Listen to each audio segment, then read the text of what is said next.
मशहूर संगीतकार नौशाद की 10 की 10 उंगलियां जली हुई थी, 5 इस हाथ की 5 इस हाथ की दरमियान में से।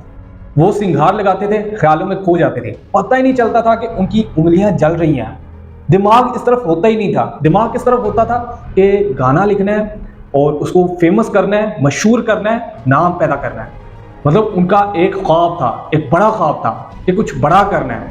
तो इस बड़े ख्वाब में उनको पता ही नहीं चल रहा था कि उनकी उंगलियां जल रही हैं। अभी उंगलियां जलने का जो दर्द है वो मामूली दर्द तो नहीं होता होगा, लेकिन उस दर्द की तरफ ध्यान ही नहीं, ख्याल ही नहीं, खोपड़ी उस तरफ जा ही नहीं रही।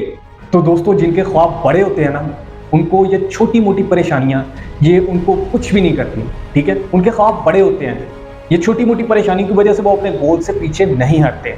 और जिनके कोई गोल नहीं ना होते, जिनके कोई ख्वाब नहीं होते, उनको गर्म हवा भी लगती है, वो कहते हैं चलो यार घर चलते, बस करें।